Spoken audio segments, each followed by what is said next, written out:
Thank you, Shane. Good morning, Trinidad and Tobago. That's them young people saying, I guess. But I don't qualify to be young anymore, so. Well, our poll this morning was: do you believe the murder count will cross 500 in 2022? That's our poll this morning. We had people voting on it, of course, in the allotted time. I don't know how many people you got, Wendell. I got 21 people voting. I had 20. I have 19 one. Okay, so I have 21 people voting. 20 people said yes, they do think the murder rate will cross 500. And one person said no, they don't think it will. Frozen or you're frozen? So 21 is what I got. Of course, you can continue to vote on this poll throughout the day, throughout programming. And we'll give you the final results tomorrow morning. Well, I got the message from Flo just now. My internet connection is unstable. As soon as I put on the camera, so I'll have to take it off. Because you froze for a couple seconds there just now. And a message came up saying my internet is unstable. So you take long to get rid of your problems, boy. You're good. No, well, this one, I'm in Arima now. I generally don't have problems up here, but Port of Spain, I give up on Port of Spain already. But yes, you're right too. She sent your number to try and call for an interview. If you check your WhatsApp, so we could see if we get that person on the line and ask them what they think about the present imbroglio with former AG Al Rawi, and now Stuart Young is mentioned, and Ragoobarsingh, and of course at the center of it is Vincent Nelson. I don't know. It's just mind-boggling to me. Just mind-boggling. And we are at the point now where there's so much being said, and I do have a lot of clarity, to be very honest. I don't know, Richard, do you? No, it's a little confusing. It is a little. I find it's a little confusing about that exchange that you read this morning makes it even more obscure as to what the hell is going on. What did the indemnity actually cover? And why would they have reported it to the UK authorities? Why was that decision made? Because there's an article this morning with Stuart, let me see if I find it, where he's explaining why he thought it prudent to report it to the UK authorities. Where is it? He probably didn't even trust the process either. Right. I don't know. Young defends decision to hand over Nelson's statement to UK agency. And then, of course, Nelson expressing concern about that because he said the only person who, to his knowledge, had sight of the information or the exchanges was him and then Attorney General Rawi. So the article is in today's Guardian, and it's written by Shirley Bahadur. It says, quote, former finance minister in the Ministry of the Attorney General, Stuart Young, is defending his move to hand over a confidential, notarized statement Vincent Nelson, King's Counsel, made as part of an indemnity agreement to the UK's National Crime Agency that is conducting an ongoing criminal investigation into two prominent King's Counsels, local attorneys, including the daughter of a politically exposed person in Trinidad. New dimension. Daughter. The daughter of a politically exposed person in Trinidad. Right? In a brief statement on his Facebook page on Sunday, Young said he took very careful note of what he observed being reported in the public domain surrounding the criminal charges of Ananam Logan, SC, and Gerald Ramdeen, and the involvement of Vincent Nelson, King's Counsel. He noted the matters surrounding Nelson are sub judice, and according to it, it is prudent for me not to say much or to be drawn into attempts to obfuscate the truth or to jeopardize any ongoing legal matter, either criminal or civil. Young did defend his move to hand over the statement to the UK agency. Needless to say, it can never be a breach of any proper legal agreement or law to provide evidence to a legitimate law enforcement agency, he said. Open quotation points. It is also noteworthy that thus far, no report has referred to the defense team that has been filed by the state, which I presume will set out the state's response, including denials to claims made by Vincent Nelson, who pleaded guilty and accordingly is a convicted criminal. This much I will say at this stage. As to say any more would be imprudent. Nelson has since filed a civil action case against former Attorney General Faris Al-Rari and the government, as his lawyers are adamant the indemnity agreement was breached. According to the conditionality of the indemnity agreement, open quotation, the notarized statement will be disclosed to the DPP and the ACIB, but subject to the Attorney General's duty to comply with all laws and statutory enactments, will not be disclosed to any criminal investigatory and or prosecuting authority and or regulatory or disciplinary authority outside the territory of Trinidad and Tobago. When Nelson's lawyers believed the agreement was breached, the state was contending Young did no wrong and had provided a copy to the NCA based on an investigation into criminal activities of the two UK-based lawyers. Can I give my opinion? Absolutely. Based on what I just heard you read and my interpretation of what happened, and I have no way of proving that this is how it happened. But let's just suppose that the then Attorney General Faris Al-Rari had made this deal with Vincent Nelson. Vincent Nelson, who came to the state and said, listen, I have evidence. I was involved in this thing that was going on. I have the evidence. I can help you guys get at these guys, right? Because let's face it, the People's National Movement campaigned on corruption against the then People's Partnership, and especially on what was happening in the office of the then Attorney General, right? So a man comes forward and says, listen, Allegedly happening. Allegedly happening. But a man comes forward and says, this is what was allegedly happening. I was part of it. I can help you all. So the then Attorney General...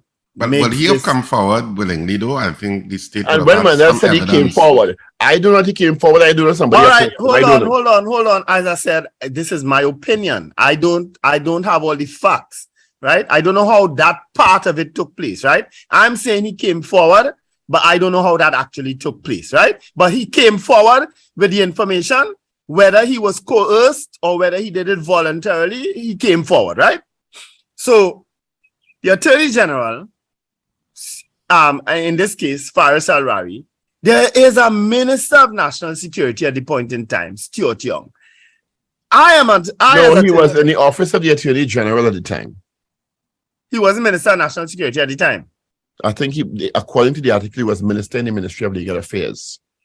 Okay. All right. So you would naturally confide in that person, whether he sits in that office or he sits as national security. That is the person, in my opinion, that you would go to and say, listen, this is what is happening.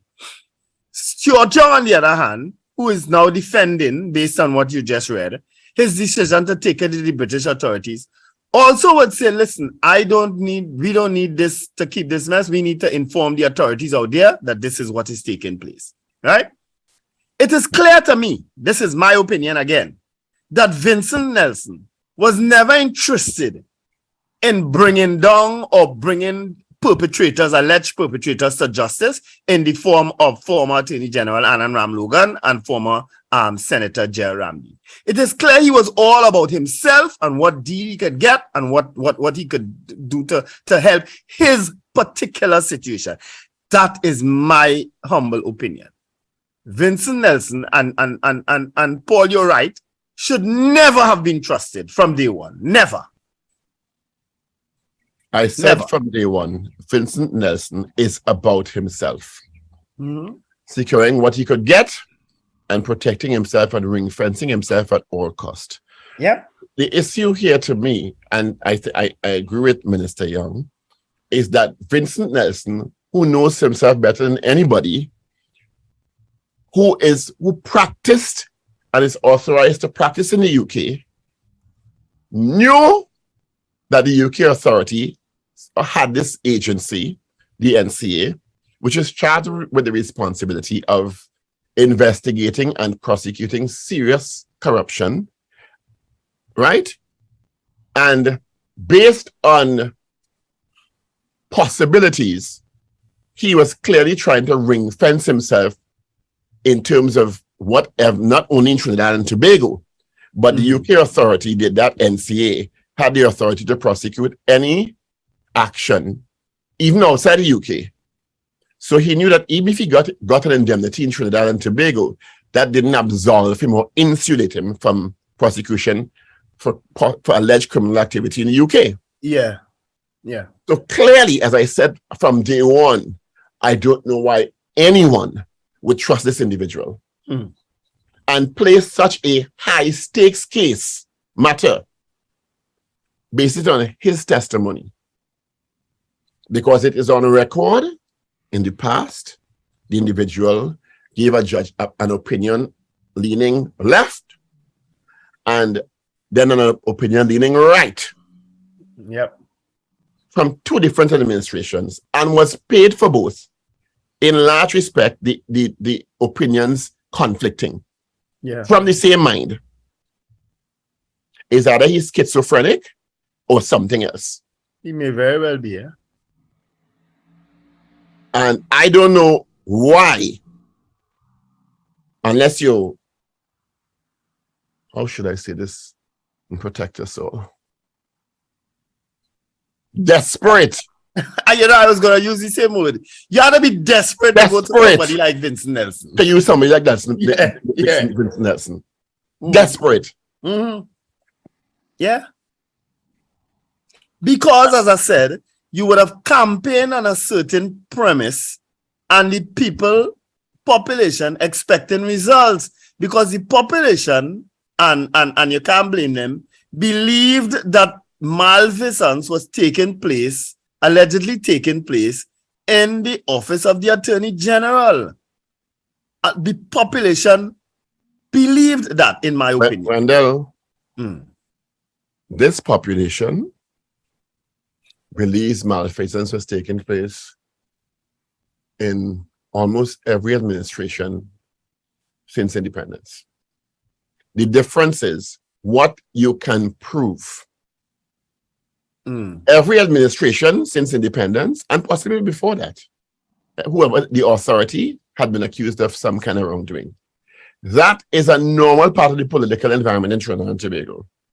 Talk about the Panday case with the airport.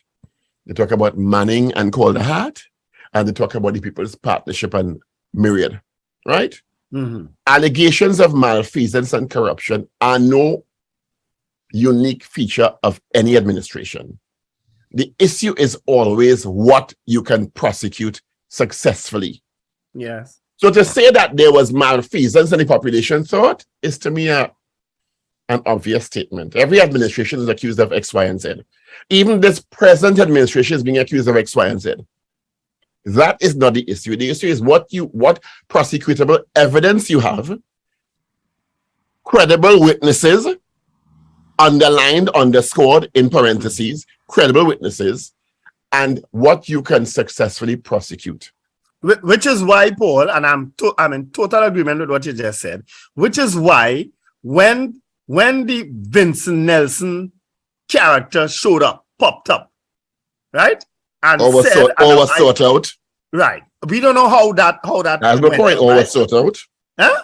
Or may have been sought out. Right. So, but we don't know how that played out, right? But when a man come and say, listen, I could show you, I have this evidence that I was. And when I say may have been sought out, I'm not implying any malfeasance, because I think if any Attorney General feels that they are seeking the interests of the public, and this is not Al-Ra, we are talking about anyone, in prosecuting someone who they firmly believe and think they have evidence against, who has done this country injustice and broken the law. I don't think it's wrong for them to seek out somebody, but the process by which you do that and you gather evidence must be within the ambits of the law. Correct. You understand? When I say sought out, I'm not implying it was an improper move to seek out it, but I don't know that it was, if it happened. I just wanted to put that on the table. Right. Which is why too, people bought at the point in time. Let's throw back to the former Attorney General Anand Ramlogan and his pursuit of Calderheart. You remember how that every month he come in and saying something else, and that we're going to go after him and we're going to lock him up and we're going to get back my money. You remember that? And how people bought that too. A journalist showed up. And that's why I'm saying, and that's journalists from Trinidad. Every administration has allegations of corruption. Right. Journalists from Trinidad and Tobago showed up at Calderhad Place in Fort Lauderdale in pursuit of all what he was alleged to have done. And life nice to call that today. Listen, Trinidad and Tobago, give me a break, eh? I really just need to retire in peace, or give me a chance to clean up some of this mess now. All you ain't gonna like it, eh? All you ain't gonna like it, but give me a chance. Otherwise, leave me in peace. Let me retire and enjoy my family and my life, whatever is left of it. You understand? I don't feel like I was dying this morning. Good morning. Let's open the phone lines. The numbers are 222 talk. Yeah, 222-8255 and 612-8255, and for internationals 1-866-525-1099. All right, we have a call. Good morning. Good morning to Paul. Good morning. Richard. And Ruben. And he wants from Arima. And the two from Arima. The other one's from Arima. So, who is home after his journey? All right. So, I'm asking a question. Is it that in Trinidad and Tobago, white-collar crime, to solve white-collar crime, is of the pay grade of our local police? Right. Because I believe we are not getting through to nothing that is alleged. Every government, every administration that come and go saying this was done, that was done, the next was done, and yet still we are not seeing people going through the courts on a regular basis. And when we think we have something, look what happened. Because, my dear, politicians, people have to understand, politicians could assert and say anything. There's a process and independent institutions that have to be involved in particular ways to prosecute any kind of crime. Because politicians are politicians. Well, look at something. Look, when we had Bob Linguist, he came down with all his band of people, and none of them, I think, was anybody local. And he did a good job, right? Although nobody has been prosecuted either. That's the next story. Well, then Chris was an inquiry. You must be inquiries have. Mm-hmm. We have about 3 going on right now. What's that? We have about 3 inquiries going on right now. Right, but that is what I'm saying. Is it that we don't have the technical skill, or is it that we have to bring in people from the outside because they are not easily tainted, you know? Because the police over here, they will say interference in the political system and this, that, and the other, you know what I mean? But if they bring people from the outside, I think that might be the best thing. Politicians shouldn't be necessarily involved, and Richard, correct me if I'm wrong, in that prosecutorial process. No.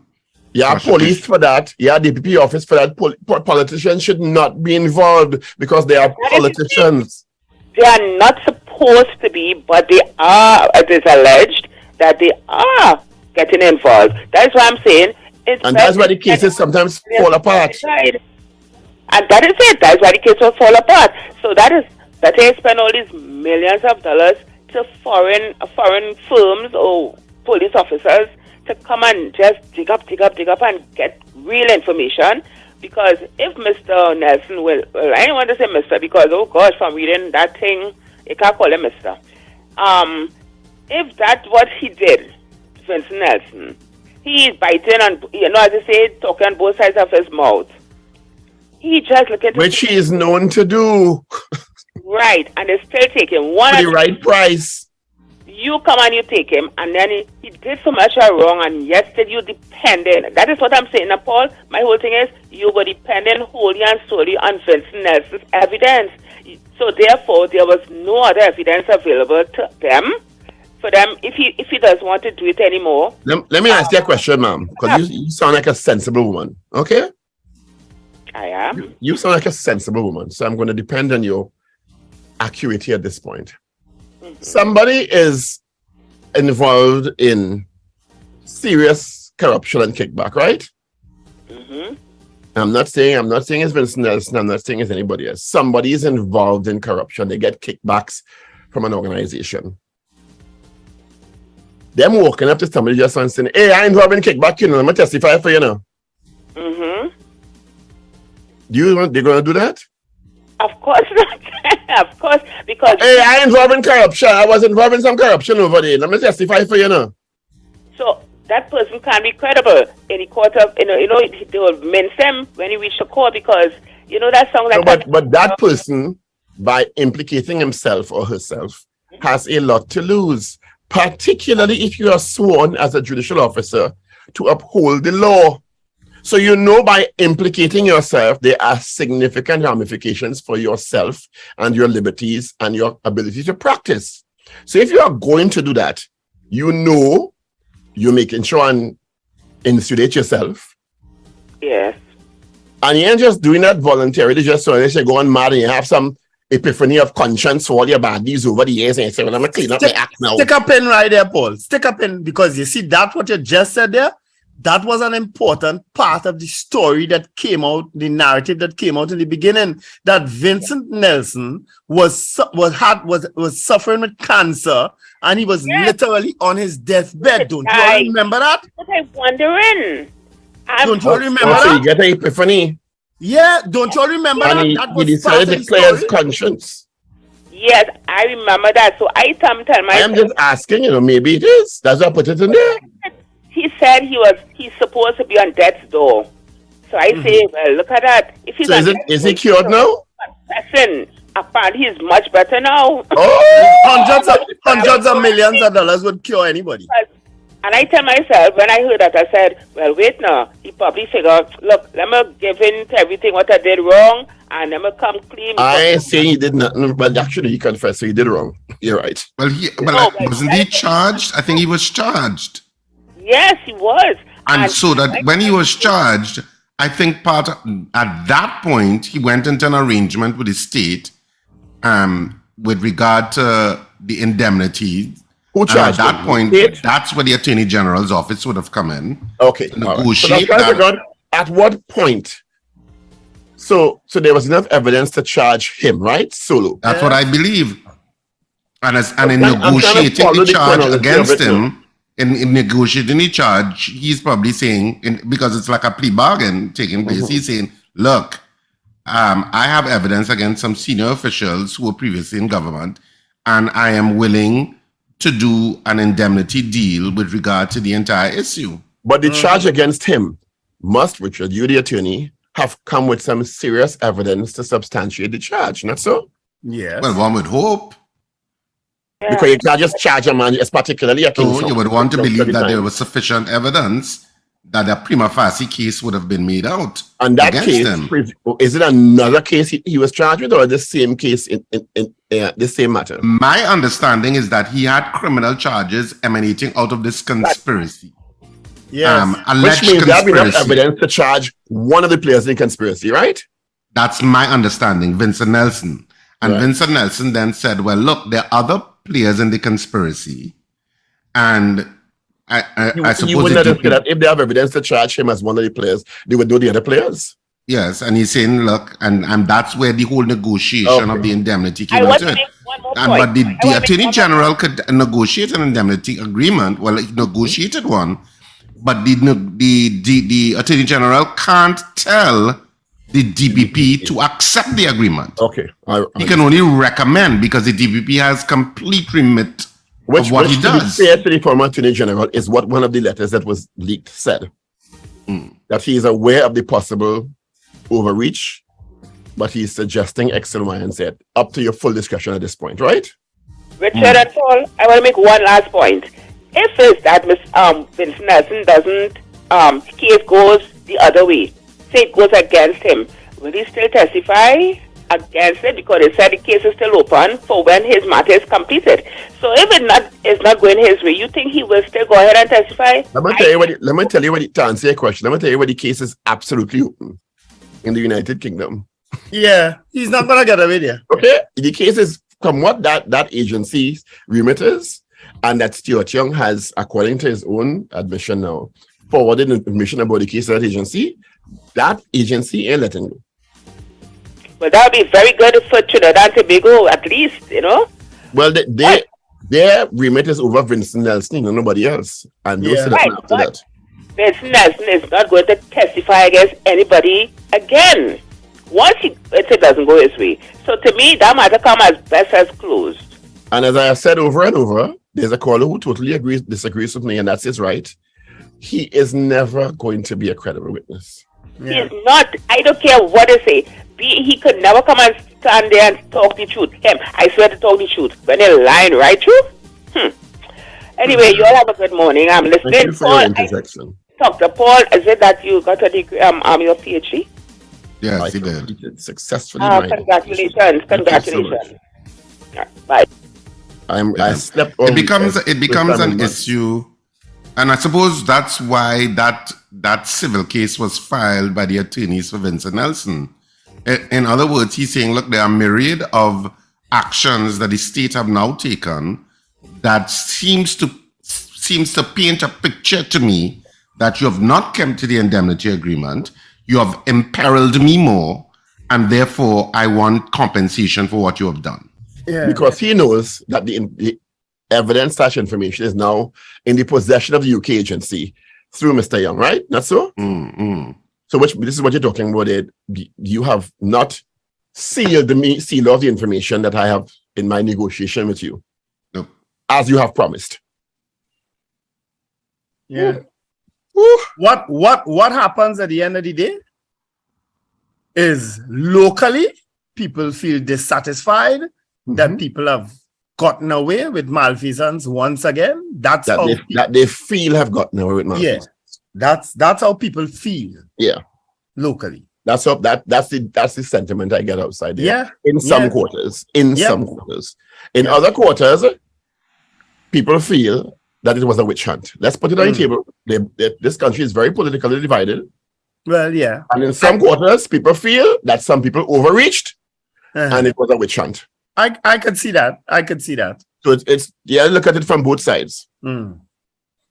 I could see that. Not everyone feels that somebody get away. Some people feel that some people were wrongfully targeted.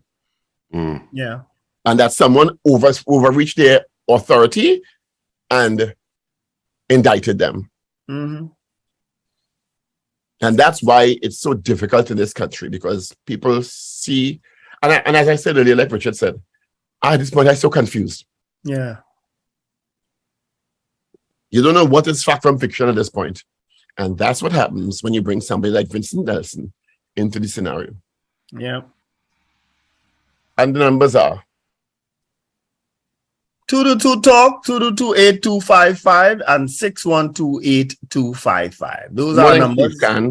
We want to send some love and support for you this morning and prayers that you have a full and speedy recovery. I'm going to call you later today and have a conversation with you to see if you need anything that I could drop off for you. Morning. Good morning. Good morning, gentlemen. Congratulations on your hard work and your achievement. Thank you so much. We have to respect expertise, and we have to agree that Vincent Nelson would have forecast in his mind all the things that could have come to pass, including betrayals, because he operates in that sphere, it would seem. And he would have calculated his moves ahead of time. I wouldn't be able to do that in legal matters, but he would. And therefore, to say that he ring-fenced himself and he did that, all of that is to be expected. Do you expect him to just let people do him what they feel to do because he did what he felt he should do? Of course, he's going to be well protected. And if he's investing his money now to sue us, when you sue the AG, you sue us. The AG doesn't pay, although he probably could afford. Well, one of them at least. The thing is that you have to give whatever he's doing some credibility in terms of it being valid. Now, you might discredit his moral and spiritual values and all of that. We love to do that here. And then we say, well, I don't want to talk to you because of something that you did that puts you beneath any conversation with me. But this is a serious matter in terms of the fact that people may have done wrong and can now walk away, or people may not have done wrong and will have this suspicion never being cleared up. Mm-hmm. I mean, to be accused and to say, well, we are not pursuing that matter anymore. Not accused, charged. Yeah, and then to say we are not pursuing that anymore, it means that somebody is going to say, well, at least they had enough to charge you, and therefore there's that.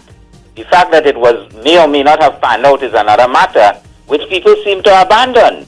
They say, well, there must have been something for them to charge you. And the something was never tested in court, of course.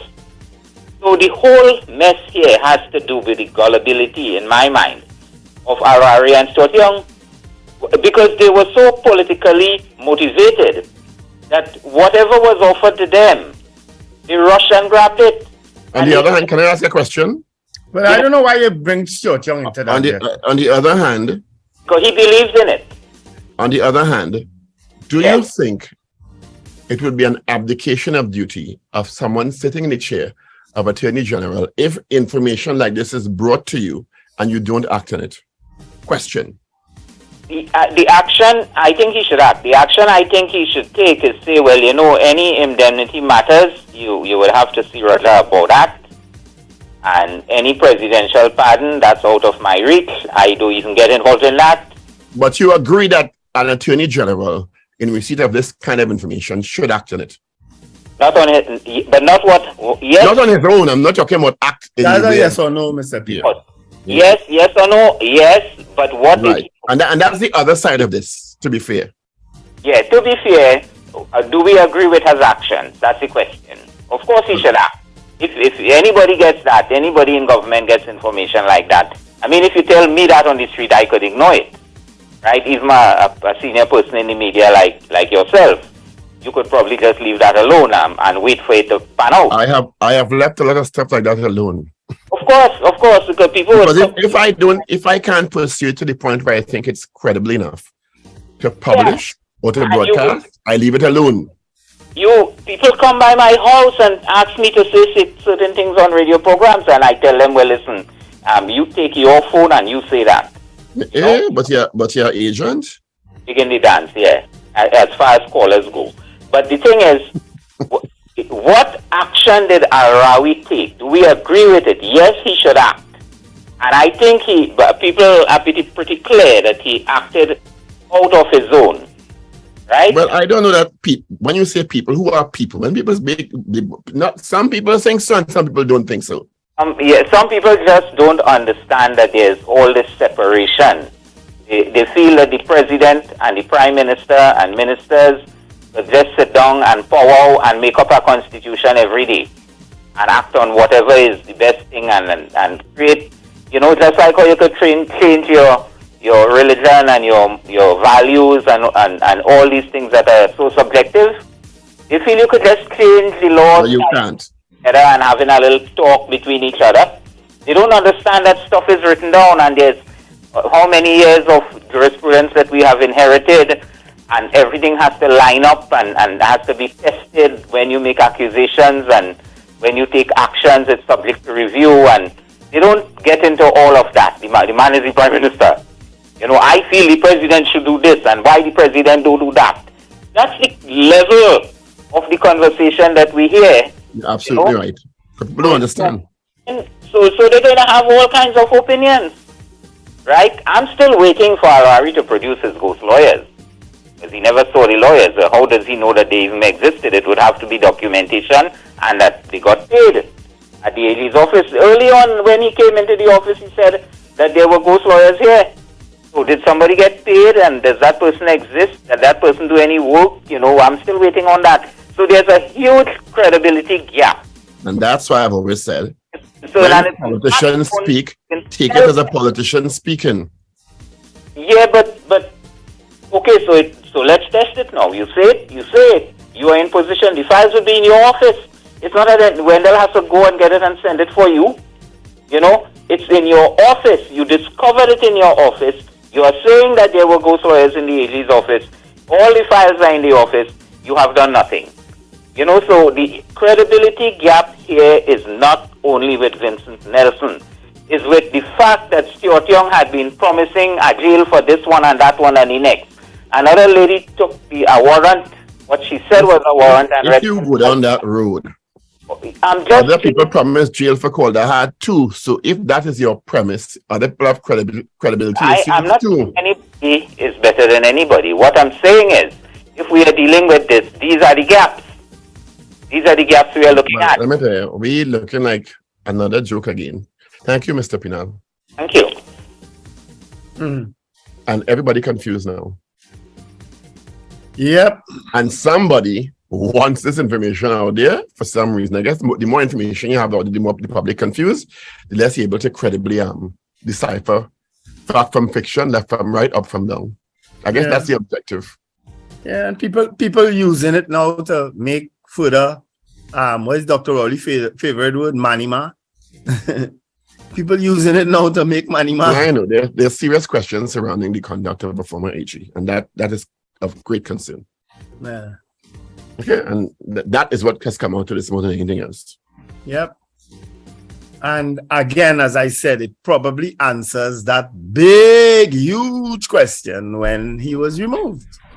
And that is my thought process exactly. Yeah. Yep. I'm going to take in the front, yeah? Before this bacchanal come out. Yeah. Let me take in the front because I ain't want to get in that chair when all this thing come in. No, because this is us doing like Rachel and writing a play here. We have no idea, with no information that is actually so. We are writing a theatrical production on air live. Yeah. Because what we would have been faced with today is the very same thing that Kamala Prasad-Bissessar was faced with back then with Anand Ramlogan. To remove an attorney general from office due to all the brouhaha and all the manima that surrounded him. That is what Dr. Rowley would have been facing today, All right, gentlemen, we're going to take a break straight to the top.